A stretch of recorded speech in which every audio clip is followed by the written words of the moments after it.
Sorry about that. I had to I had to fish the tea bag out of my tea and rescue it from, I was brewing some new tea.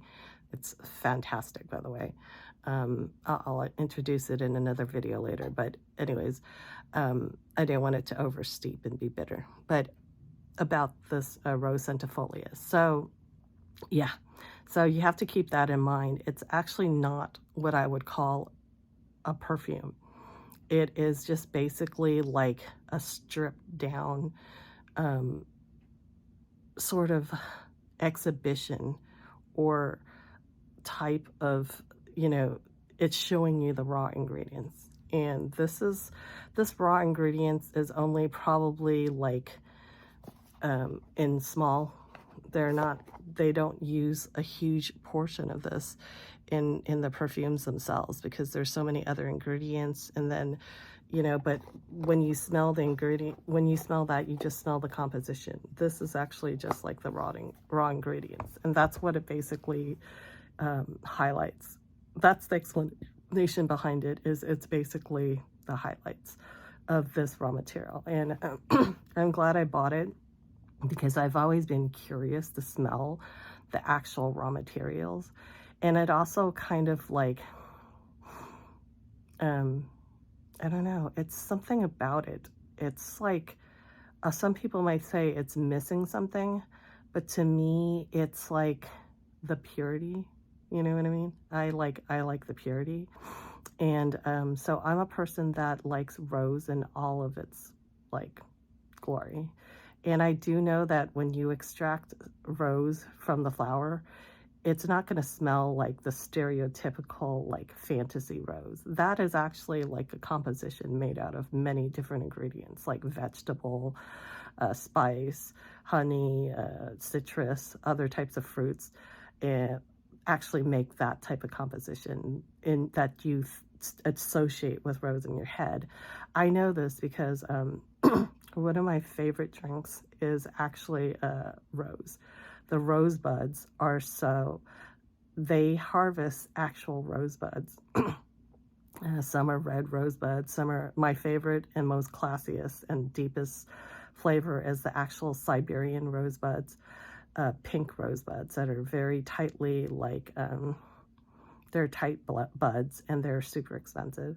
And yeah, so I bought that before, and basically they're just tiny rosebuds. They're beautiful pink and tightly closed, and you just pour boiling water on them. And when you do this liquor, it's like slightly ambery in color, like comes into the water, and you steep it. And basically when you smell it, it kind of reminds me of this, it kind of reminds me of this. It's like,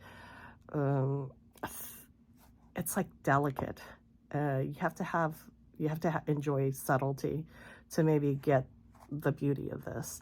And so yeah, I wore it I have to say the first time that I sprayed this on, I was deeply disappointed, you know what I mean? Because this was like in the hundreds of dollars. And I didn't appreciate it. So then the next time I sprayed it on, I went to sleep, and then I kept, it gave me some good dreams. Yeah, it was like I was aware of this like deep, like dark, kind of soothing, thick, liquid sensation. You know what I mean? And it was like when I woke up, it was on my pajamas, and it smelled like so deep. It smelled like the leaves. It smelled like you buried your head into the greens and the actual flowers. You know what I mean? It smelled like that. So actually, after that, I started really appreciating it. I mean, this is not going to be something that I'm going to be wearing wantonly. I like 10 sprays or something like that and walk out to go to work or something like that. This is going to be something that I'm going to be like that expensive rosebud tea. I'm going to savor it. I'm going to be like, sniffing it, whiffs of it. It's kind of like treasure perfume, not scent, everyday's, pleasure perfume. So after that, I compared it to this. So if you're not going to spend like, you know, hundreds of dollars on that, there is something that is a little bit comparable to it. And actually people might probably like this better, but this also has a lot of Rose de May in it. And this is the Miss Dior Rose and Roses. And so basically I did a review of this previously, and it's like a lighter formulation of that other one. This one is it's like lighter and brighter, but it has still that Rose de May like type of scent to it. It's not your stereotypical red roses scent. It's not like sharp. It's kind of like soft and soft and deep, kind of like I don't know, a cashmere blanket maybe. Yeah, so that's my take on the rose. So okay, yeah, I bought the rose and I was like, you know, should I buy some other ones? I wasn't about to. I don't, you know, they have like tonka, they have bergamot, they have iris, and they have something else. But I'm not crazy about tonka. Tonka can be kind of greasy and smothering, you know, to me, to my nose.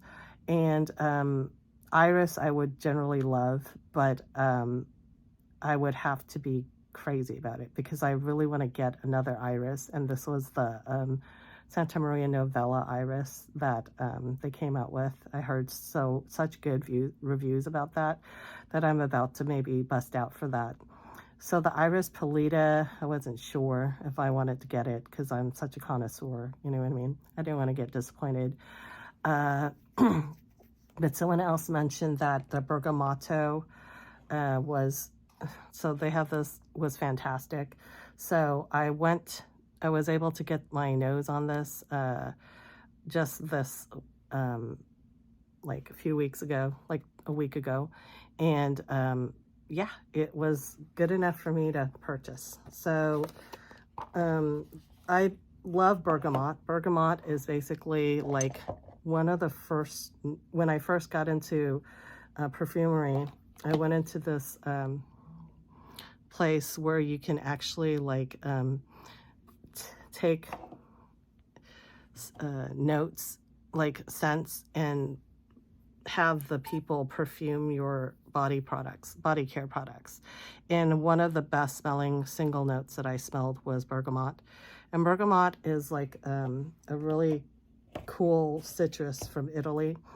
And so basically it comes with this Bergamot Fantastico Extrait 11. So it's basically harvested in Calabria. Calabria is, I believe, in southern Italy at the start of the 11th month of the year. So citruses are harvested in the winter. So basically that's why they call it Extrait 11. So this early harvest imbues bergamot with its explosive, exquisite bitterness. So yes, I think the reason why I tend to like citrus is not only but especially citrus rind, is it has a good balance of brightness, acidity, and also like bitterness. I like bitterness. I used to hate bitterness, but now I'm a bitterness connoisseur. I drink my coffee black. I mean, I drink iced Americanos. I love citrus rind. I like to put citrus rind in my espressos and, you know, kind of like a martini, but, you know, only with coffee. And I think it really enhances the coffee flavor, actually. But anyways, getting back to that. So someone had said that they loved the bright citrusiness of the bergamot, and I went and tried it, and sure enough, I liked it enough to buy it. So it is very bright, slightly powdery, but yeah, it's very elegant to me. But like I said before, it's kind of like, these are not, I would call like full perfumes. These are just like these are perfumes where they at the expense of having a complex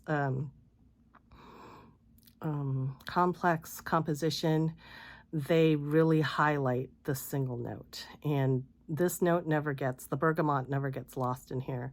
However, because they're very natural, they don't last that long. But when you have it on, it smells really good. It smells really good and very expensive, you know. So yeah, I have this, and I might work and, you know, try to get the iris one online to see if it's any good. And then there's another one too. I forget what it is, but I remember that I didn't find it like particular. I didn't feel like a particular urgency to go out and get it. So I got the two that I was like very interested in. And yeah, I'm glad I got that, and have a great day. Talk to you later. Bye.